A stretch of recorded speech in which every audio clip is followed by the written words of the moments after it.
अस्सलाम वालेकुम नाज़रीन, मेरा नाम डॉक्टर सुमैया शब्बीर है। मैं एज ए कंसल्टेंट फ़िज़िशियन काम कर रही हूँ। आज मैं बात करूँगी सांस फूलना।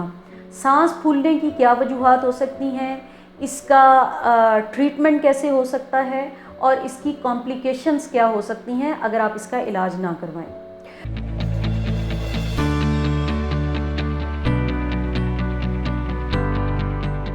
तो सांस फूलना बेसिकली बहुत कॉमन है, ख़ास तौर पर हमारी पॉपुलेशन जो 40 से 45 साल से ऊपर उम्र की है और उनमें पर्टिकुलरली रिस्क फैक्टर्स मौजूद हैं। रिस्क फैक्टर्स क्या हो सकते हैं?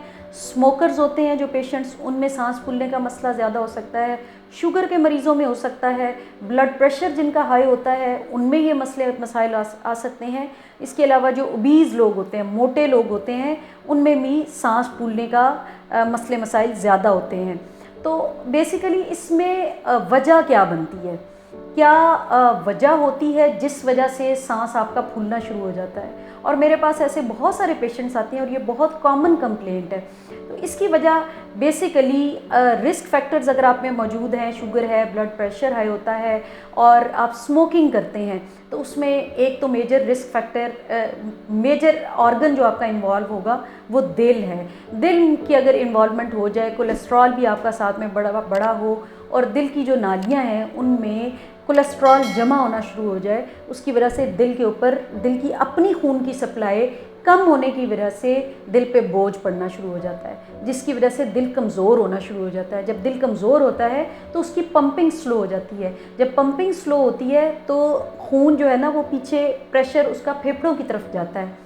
फेफड़ों पे जब प्रेशर बढ़ता है उसकी वजह से सांस फूलना शुरू हो जाता है। तो ये कुछ थोड़ा सा कॉम्प्लिकेटेड सा मैकेनिज़्म है। कहने का मकसद ये है कि अगर आपको शुगर, ब्लड प्रेशर हाई होता है और आप स्मोकिंग करते हैं और आप अपने डॉक्टर को विज़िट करते हैं और डॉक्टर आपको कोलेस्ट्रॉल चेक करने के लिए एडवाइस करता है, तो आपने अपना कोलेस्ट्रॉल लाजमी चेक करना है। और अगर आपका हाई है तो शुगर और हाई ब्लड प्रेशर की मैनेजमेंट के साथ आपने अपना कोलेस्ट्रॉल कंट्रोल करना है, ताकि आपका दिल महफूज रहे, आपके दिल की खून की नालियाँ बंद ना हों, ब्लॉक ना हो, नैरो ना हो, जिसकी वजह से आपको फर्दर सांस का मसला ना हो। और ये सांस का मसला इस हद तक बढ़ जाता है अगर दिल हमारा कमज़ोर हो जाए, उसके पट्टे कमज़ोर हो जाएं, पंपिंग कमज़ोर हो जाए, तो कि पेशेंट को चलते फिरते बाथरूम जाना भी मुश्किल हो जाता है, इतना सांस फूल जाता है। कुछ पेशेंट्स मुझे ये हिस्ट्री देते हैं कि वो रात को 2 से 3 पिल्लोज़ लेकर सोते हैं, सीधा लेट नहीं पाते, उस वजह से कि सांस ख़राब हो जाता है। जैसे ही वो 2 या 3 पिल्लो लेते हैं, हेड एंड उनका रेज्ड होता है तो उनका सांस इम्प्रूव कर जाता है। ये टिपिकल अलामत है कि इसमें दिल का मसला हो चुका है। इसके अलावा वो पेशेंट्स जो पुराने स्मोकर्स हैं, स्मोकिंग जो है वो दिल के लिए भी नुकसानदेह है और फेफड़ों दोनों के लिए नुकसानदेह है। तो फेफड़ों की अगर इन्वॉल्वमेंट हो जाए, एक पेशेंट है उसने 20 साल, 25 साल, 30 साल, 40 साल सिगरेट पिए हैं, उसके फेफड़ों का नुकसान हो चुका है, तो उसमें फेफड़े परमानेंट डैमेज होने की वजह से पेशेंट की ऑक्सीजन खून में पूरी नहीं होती, तो ऐसे पेशेंट्स का भी चलते वक्त सांस फूलता है। इसके अलावा जिन पेशेंट्स की लंबा अरसा 15 से 20 साल शुगर और हाई ब्लड प्रेशर मुसलसल रहा है, जिन्होंने दवाई प्रॉपर तरीके से नहीं ली, अपने डॉक्टर को प्रॉपर विजिट्स नहीं किए, उन पेशेंट्स के गुर्दे भी ख़राब होना शुरू हो जाते हैं। जब गुर्दे ख़राब होना शुरू हो जाते हैं तो फिर उनमें, पेशेंट में, फेफड़ों में पानी आने का रिस्क बढ़ जाता है और जब फेफड़ों में पानी आएगा तो सांस भी फूलेगा।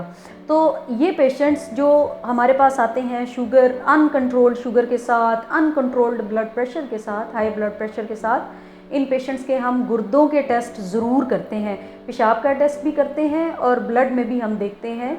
तो अगर गुर्दे इन्वॉल्व हैं तो हम बहुत केयरफुल हो जाते हैं ऐसे पेशेंट्स के शुगर और ब्लड प्रेशर को मॉनिटर करने में और कंट्रोल करने में।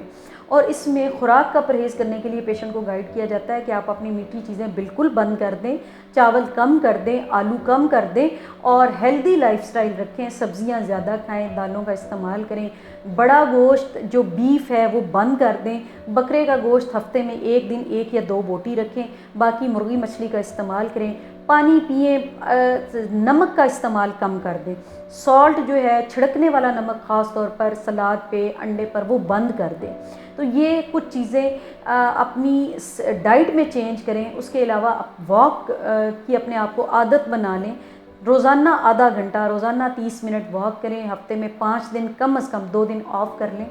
तो ये कुछ लाइफ़स्टाइल में चेंजेस हैं, ये करने की ज़रूरत है।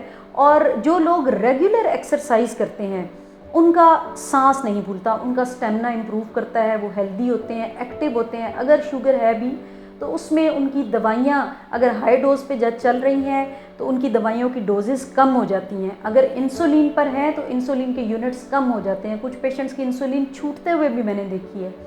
तो ब्लड प्रेशर बहुत इम्प्रूव करता है एक्सरसाइज करने से। तो अगर आप स्मोकर हैं तो आप रिहेबिलिटेशन सेंटर जाएं और वहाँ पर प्रॉपर तरीके से अपनी स्मोकिंग को ग्रेजुअली आहिस्ता आहिस्ता छोड़ने की कोशिश करें, क्योंकि ये बहुत बड़ा रिस्क फैक्टर है दिल के लिए भी और फेफड़ों के लिए भी। तो ये कुछ बातें हैं। इन सारे फैक्टर्स में आपका लाइफस्टाइल और आपकी हेल्दी हैबिट्स ये बहुत इंपॉर्टेंट है जो मैंने इसमें ज़िक्र किया। अगर आप इसको फॉलो कर लें तो आपकी लाइफ बहुत इम्प्रूव करेगी, सांस के मसले मसाइल बहुत इम्प्रूव करेंगे। अगर आप दिल के मरीज़ हैं भी, आपको हार्ट अटैक हो चुका है, आपको कोई स्टेंट डल चुका है या आपका बाईपास हो चुका है, तो भी आप में बहुत इम्प्रूवमेंट आएगी। आप वॉक करना शुरू करें, एक्सरसाइज करना शुरू करें, आपका दिल फर्दर ताकत पकड़ेगा, सांस के मसले आपके बेहतर हो जाएंगे।